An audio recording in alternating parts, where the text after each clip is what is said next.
الف لام میم، جو میں نے آپ کو الف لام میم کا مطلب بتایا تھا کہ نہ احمد نہ محمد، صرف اللہ.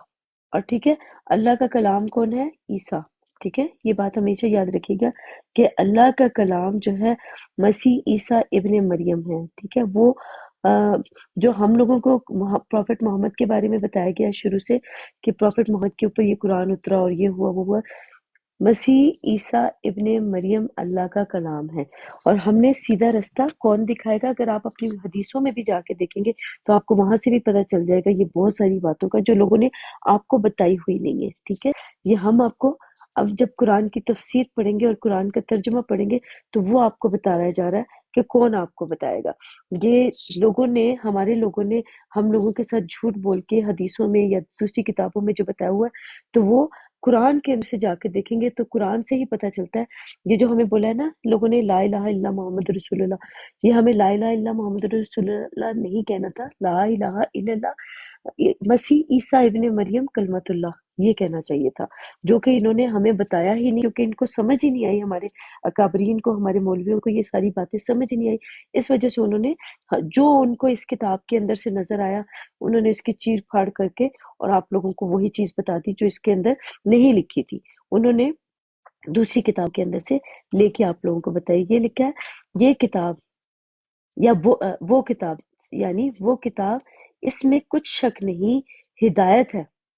وہ کتاب جس میں کچھ شک نہیں ہدایت ہے، یعنی تیرے لیے خاص لکھائی ہے. جب کوئی انسان پڑھتا ہے، جب یہ قرآن پاک کی کو سمجھنے کے لیے جب یہ انسان قرآن پڑھنا شروع کرتا ہے تو یہ اس انسان کے لیے خاص لکھائی ہو جاتی ہے. اس کے لیے ہو جاتا ہے کہ تمہارے لیے ہے. چاہے آپ اس کو غلط لے لیں، چاہے آپ اس کو صحیح لے لیں، جیسے بھی آپ اس کو لینا شروع کر دیں، یہ آپ کے لیے خاص لکھائی ہے جو ہدایت ہے تقوی والوں کے لیے. تقوی والے کون ہیں؟ وہ سورہ بقرہ کی آگے جا کے 177 جو ہے وہ آپ کو اس کی ڈیٹیل میں بتاؤں گی کہ وہ تقوی والے لوگ کون ہیں جن کے لیے یہ خاص لکھائی ہے، اور جن کے لیے ہے. یہ ہے تو سب کے لیے، پوری دنیا کے لیے ہے. جیسے کہتے ہیں نا اہل کتاب، تو پوری دنیا کے لوگ ہی اہل کتاب ہیں. ٹھیک ہے، لیکن ان میں سے جب ایک چھوٹا سا بچہ ہوگا اس کو تو پڑھنا نہیں آتا، وہ تو اہل تو ہے لیکن جب سمجھ ہی نہ آ رہی ہو اس کو تو پھر اس کا کیا فائدہ. اہل پوری دنیا ہے لیکن اس اہل میں سے وہ ہدایت کسی کسی کو ملتی ہے. تو یہ ہدایت کی بات ہو رہی ہے. اور تقوی والے جو اپنے آپ کو ٹھیک کریں گے، جو اپنے آپ کو سمجھنا شروع کریں گے، اپنے آپ کو برائیوں سے نکالیں گے، یہ ان کے لیے ہدایت ہے. لیکن جو سارے کے سارے جتنے بھی لوگ، ہدایت ان کے لیے ہے جو تقوی والے ہیں. اب تقوی والے جو ہیں پہلے اپنے آپ کو ٹھیک کریں گے، اپنے گناہوں کو سے دور کریں گے، اپنی برائیوں کو اپنے آپ سے دور کریں گے، تو اس کے بعد وہ ہدایت پائیں گے. پھر وہ ہدایت پانے کے بعد وہ ان کو تقوی والے ہوں گے، دوسروں کے ساتھ بھی ویسا سلوک کریں گے جیسا وہ اپنے لیے چاہتے ہیں تو وہ تقوی والے ہوں گے، ورنہ وہ کبھی بھی تقوی والے نہیں ہوں گے. اور یہ ان باقی لوگوں کے لیے کتاب سمجھ ہی نہیں آئے گی.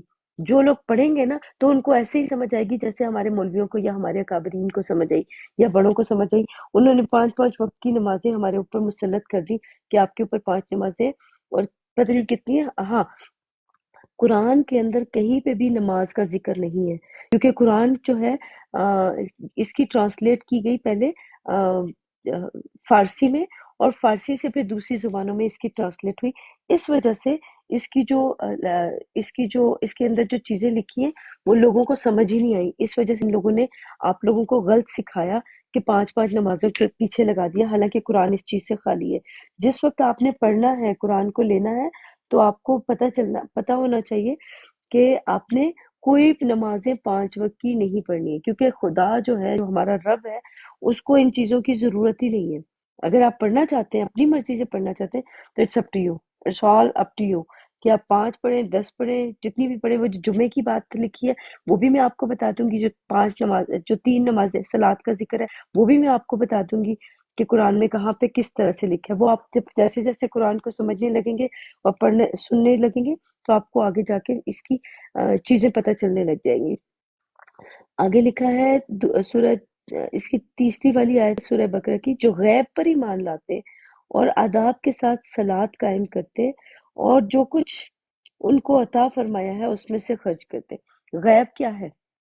غیب وہ ہے کہ جب ہم جو ہمارے پاس جتنے بھی لوگوں کو بھیجا جاتا ہے یا جو کوئی دوسرا انسان ہمارے پاس آتا ہے، وہ ہمارے لیے کیا کرنے کے لیے آتا ہے؟ وہ ہمارا امتحان ہوتا ہے، وہ ہمیں سکھانے کے لیے آتا ہے، یا وہ ہمیں اچھائی اور برائی دونوں چیزیں سکھانے کے لیے آتا ہے، وہ آتا غیب کی طرف سے ہے۔ کون بھیجتا ہے؟ اللہ اس کو بھیجتا ہے ہمارے لیے کہ جا کے اس کا امتحان لے کے آؤ، دیکھ کے آؤ کہ یہ اچھا انسان بن سکتا ہے اس دنیا میں رہنے کے لیے، یہ اچھائی میں جانا کے لیے قابل ہے یا نہیں ہے۔ جب وہ اچھائی میں جانے کے قابل ہوتا ہے تو اس کو اس جہنم سے جہاں پہ اس کے ماں باپ یا اس کے بڑے کابرین جہاں پہ جس جہنم میں بیٹھے ہوئے ہیں، جب پڑے ہوئے ہیں، ان کو اس جہنم سے نکال کے ان کا سٹیپ بائی سٹیپ ان کو اوپر لے کے جائیں گے، ان کو اس جہنم سے تھوڑا سا باہر نکالیں گے، پھر اور نکالیں گے، پھر اور نکالیں گے، پھر ان کو جنت میں لے کے جائیں گے۔ اسی دنیا کی جنت کی بات ہو رہی ہے، ٹھیک ہے؟ اسی دنیا میں دوزخ ہے، اسی دنیا میں جنت ہے۔ تو اس دنیا کی جب جنت میں آئیں گے تو وہ یہاں پہ آ کے ان کو پتہ چل جائے گا کہ کہاں پہ جو غیب پر ایمان لاتے ہیں اور آداب کے ساتھ صلات قائم کرتے ہیں۔ اب صلات آپ کو میں بتا دوں کہ یہ صلات کیا ہے۔ صلات قائم کرنے کا ذرا کہیں پہ بھی قرآن پاک میں نہیں لکھا کہ آپ نماز پڑھیں نماز پڑھیں نماز پڑھیں۔ صلات قائم کریں۔ صلات قائم کیسے کریں گے؟ اپنے آپ کو، اپنی زندگی کو صحیح کریں۔ آپ کے سامنے جتنے بھی لوگ آئیں گے ان لوگوں کے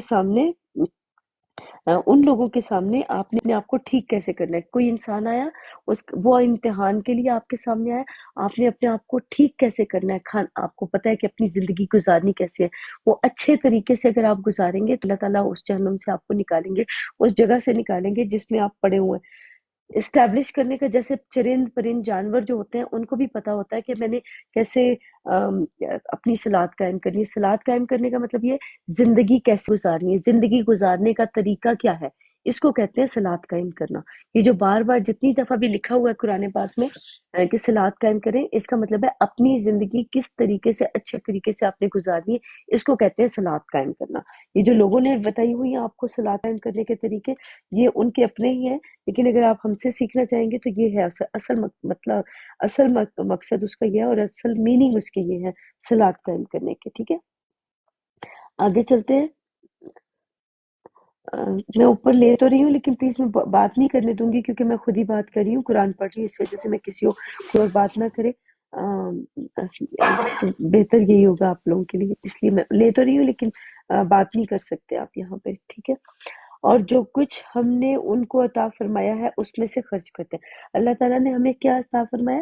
دیکھیں، جو انسان آتے ہیں ہمارے پاس، ہمیں سامنے آتے ہیں، وہ ہمارا امتحان ہوتے ہیں، تو ان سے سیکھنے کے بعد پہلے ہم اپنے اوپر امپلیمنٹ کرتے ہیں وہ ساری چیزیں، جو چیز وہ سکھا رہے ہوتے ہیں نا۔ جیسے کوئی آیا، اس نے ہمیں کسی سے چوری کرنا سیکھ لیا، کسی سے ہم نے جھوٹ بولنا سیکھ لیا، ان سے سیکھ تو لیا، لیکن پھر جب ہم نے اس چیز کو چوری کی یا جھوٹ بولا اپنی زندگی میں لے کے آئے، جب ہمیں پتہ چل گیا کہ جھوٹ بولنا تو بہت ہی بری بات ہے، وہیں سے ہم نے چھوڑ دینا ہے کہ یہ ہمارے لیے نقصان دہ ہے، چھوڑ کے ہم نے اپنے آپ کو موو آن کرنا ہے اور صحیح چیزوں کی طرف لے کے جانا ہے۔ جو اسٹیبلش کرنا ہے اپنی لائف کو، صلات کو، وہ یہ ہے کہ جھوٹ، چوری، چکاری، غیبت، سب سے بڑی جو چیز ہے نا وہ جھوٹ اور غیبت ہے۔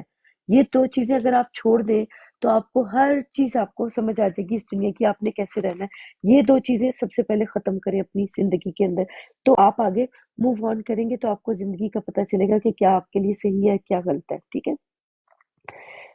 ہم نے ان کو عطا فرمایا، ان کو کیا عطا فرمایا؟ ان کو علم عطا فرمایا، ان کو شعور عطا فرمایا، جو ہمارے دماغ کے اندر موجود ہے، ہمارے اپنے اندر شعور موجود ہے۔